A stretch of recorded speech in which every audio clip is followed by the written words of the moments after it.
አፋጩ መራር ሴራ፣ ታሪክ፣ ፖለቲካ፣ በቆሎ፣ የኮርፖሬት ስግብግብነት እንዴት የዓለምን ሕዝብ ጤና እንዳቃወሱት። ሰላም፣ ዶክተር ማርቆስ ነኝ ከጤና ሆሊስቲክ። ዓለም አቀፍ የውፍረትና የሜታቦሊክ በሽታዎች ወረርሽኝ የዝግመተ ለውጥ አደጋ ወይም የግለሰቦች ጥንቃቄ ጉድለት ውጤት አይደለም። ይህ ባለፉት 70 ዓመታት በዓለም የምግብ አቅርቦት ላይ የተደረገው ሆን ተብሎ የተሰላ ለውጥ ውጤት ነው። ከሁለተኛው የዓለም ጦርነት በኋላ የወጡ የግብርና ፖሊሲዎች፣ የፊዚዮሎጂ ባለሙያው፣ ፖለቲካዊ እንቅስቃሴ እና በስኳር ኢንዱስትሪ የተደረገው ምስጢራዊ የሳይንስ ምዝበራ ተባብረው የተፈጥሮ ቅባትን ወይም ሳቹሬትድ ፋትን ወነጀሉ። ይህ ሴራ ስኳር፣ በተለይም የበቆሎ ሽሮፕ ሃይ ፍሩክቶስ ኮርን ሲራፕ ማለት ነው፣ የዘመናዊው ዓለም ዋና ምግብ እንዲሆንና ከስኳር በሽታ እስከ ካንሰር ለሚደርሱ ሜታቦሊክ ችግሮች መሰረት እንዲሆን አስችሎታል። የአደጋው መጀመሪያ ሁለተኛው የዓለም ጦርነት ነው። ታሪኩ የሚጀምረው በላቦራቶሪ ሳይሆን በጦር ሜዳ ነው።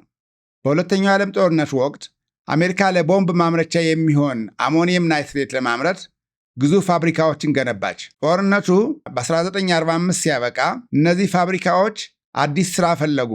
ስለዚህ ምርታቸውን ወደ ናይትሮጅን ማዳበሪያ ቀየሩ። ከመንግስት ድጎማ ጋር ተዛምዶ የአሜሪካ ገበሬዎች ታይቶ በማይታወቅ ሁኔታ በቆሎ እንዲያመርቱ አስቻለ። በ1970ዎቹ በፕሬዚደንት ኒክሰን ትዕዛዝ በግብርና ሚኒስትሩ ኤርል በርዝ መሪነት አሜሪካ በበቆሎ ምርት ተጥለቀለቀች። መንግስት ይህንን ግዙፍ የበቆሎ ምርት የሚጠቀምበት መንገድ መፈለግ ነበረበት። መልሱ በአሜሪካ እና በጃፓን ላቦራቶሪዎች ውስጥ ተገኘ። እሱም የበቆሎ ዱቄትን ወደ ከፍተኛ የፍሩክቶስ የበቆሎ ሽሮፕ ወይም ሃይ ፍሩክቶስ ኮርን ሲራፕ የመቀየር ቴክኖሎጂ ነበር። ኤንስልኪስና በቅባት ላይ የተከፈተው ጦርነት። ግብርናው እየተቀየረ በነበረበት ወቅት የሕክምናው ትረካ በአንድ ሰው ተጠለፈ። እሱም ኤንስልኪስ ነው። ይህ ሳይንቲስት ችግሩ ስኳር ሳይሆን ሳቹሬትድ ፋት ጠላት መሆኑን ዓለምን ለማሳመን ሁለት ዋና ዋና ጥናቶችን ተጠቀመ። የመጀመሪያው የሚኒሶታ የረሃብ ሙከራ ነበር።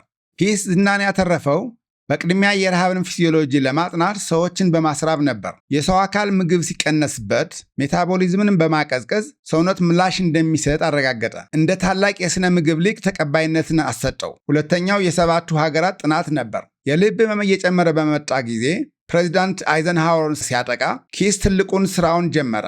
ለዚህም አንድ መላምት ወይም ሃይፖቴሲስ ይዞ ተነሳ። ለችግሩ ተጠርጣሪ ስኳርና የምግብ ቅባት ቢሆንም እሱ ግን መላምቱን በቅባት ላይ አድርጎ ጀመረ። ሃይፖቴሲሱ የምግብ ቅባት ከፍተኛ ኮሌስትሮል በደም ቧንቧ ውስጥ ይፈጥራል፣ ኮሌስትሮል ደግሞ የልብ ህመም ያመጣል የሚል ነበር። ለምን ስኳርን ትቶ ቅባትን ለጥናቱ እንደመረጠ አጠራጣሪ ነበር። ከኤንስልኪስ በተቃራኒ የብሪቲሽ ስነ ምግብ ፕሮፌሰር የነበሩት ጆን ዮርኪን የልብ በሽታ ዋነኛ መንስኤ ቅባት ሳይሆን ስኳር መሆኑን ሹገር ፒውር ዋይት ኤንድ ዴድሊ በተባለ መጽሐፋቸው በትክክል ተከራክረዋል። ነገር ግን ኪስ የፕሮፌሰሩን ሥራ በማጥላላት በተቃራኒ ቅባትን ለመወንጀል ቆርጦ የተነሳ እንደነበር ከሃይፖቴሲሱ መገመት ይቻላል። ጥናቱ በ7 ሀገራት ውስጥ ያለውን የቅባት ፍጆታና የልብ ህመም ሞት አነጻጸርኩ አለ። ብዙ ቅባት መብላት ከብዙ ሞት ጋር እንደተገናኘ አረጋገጥኩ አለን። ጥናቱም በኒው ኢንግላንድ ጆርናል ኦፍ ሜዲሲን ታተመ።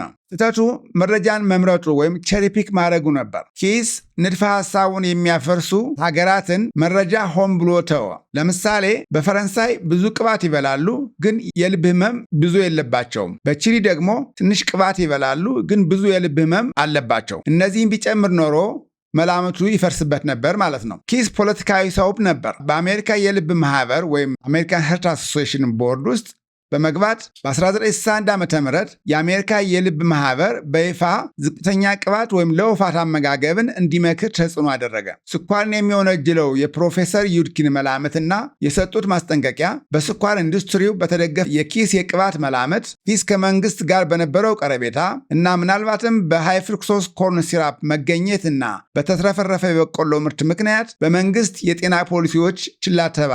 ይህም የቅባትን ስም ማጥፋት እና የስኳር ምርቶች መጨመር አስከትሏል። ሁለተኛው ሴራ ፕሮጀክት 226 ነበር። በ1960ዎቹ የስኳር መላምት ስኳር ለልብ በሽታ መንስኤ ነው የሚለው ሐሳብ ተቀባይነት እያገኘ መጣ።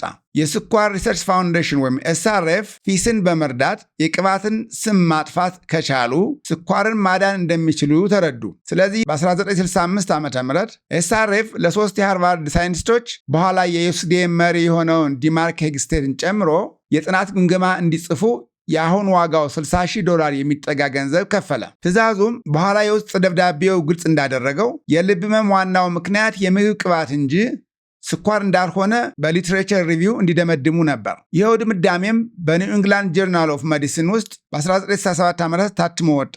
ስኳርን የሚወነጅሉ ጥናቶችን ሲያጣጥል ቅባትን የሚወነጅሉትን ግን ተቀበለ።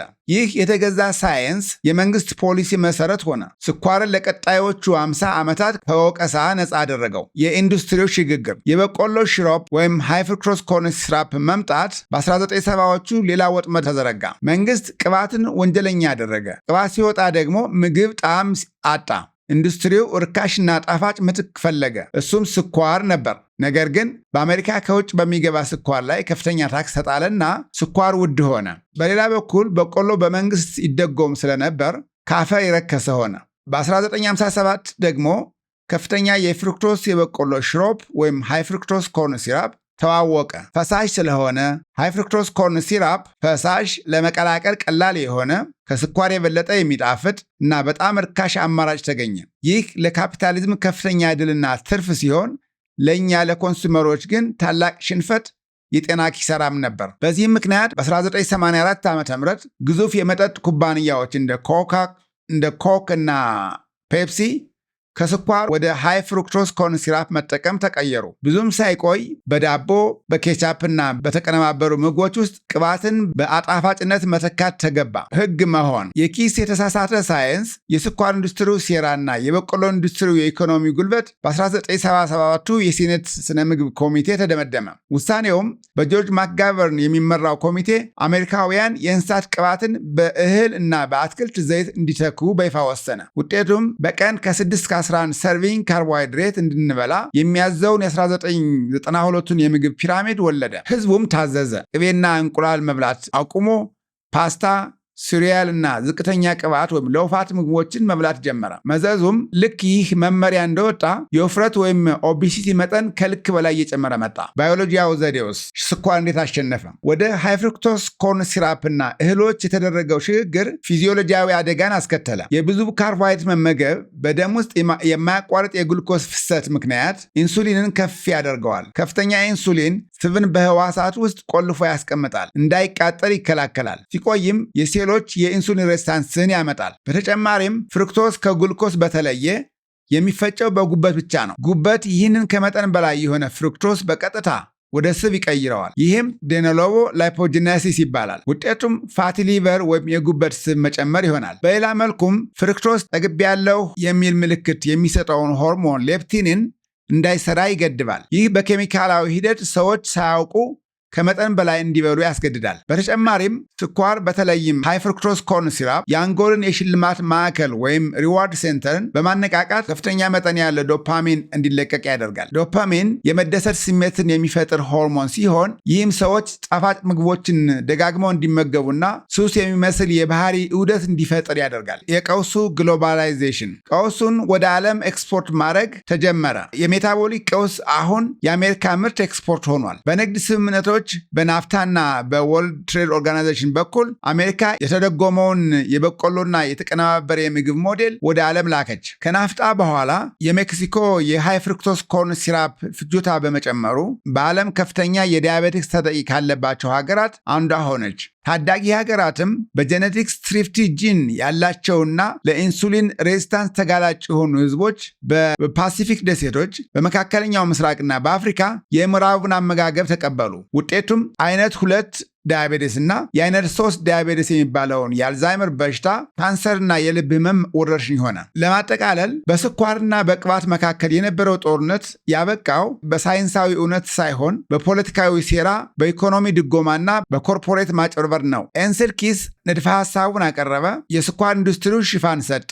ራሱ የስኳር ኢንዱስትሪውም ጉቦ ከፍሎ የውሸት ጥናት አሰራ። የበቆሎ ግብርና ደግሞ እርካሹን መሳሪያ ሃይ ፍሩክቶዝ ኮርን ሲራፕ አቀረበ። ውጤቱም ከመጠን በላይ የጠገበ ነገር ግን ሰውነቱ የተራበና ሜታቦሊዝሙ የተሰበረ ዓለምን ሰጠን። ይህን ለመቀልበስ ያለፉት 50 ዓመታት የአመጋገብ መመሪያዎች በጣፋጭ ውሸቶች ላይ የተገነቡ መሆናቸውን መቀበል የግድ ይላል። መፍትሄው እኛ ኮንሱመርስ ደባውንና ውጤቱን ተረድተን ለጤናችን ለጤናችን የሚበጀን መንገድ መውሰድ ነው። ለጤናችን የሚበጀን መንገድ መከተል ነው። በሚቀጥሉት ተከታታይ መረጃዎች እነኚህ መንገዶች እንጠቁማለን። ተከታተሉን። አመሰግናለሁ።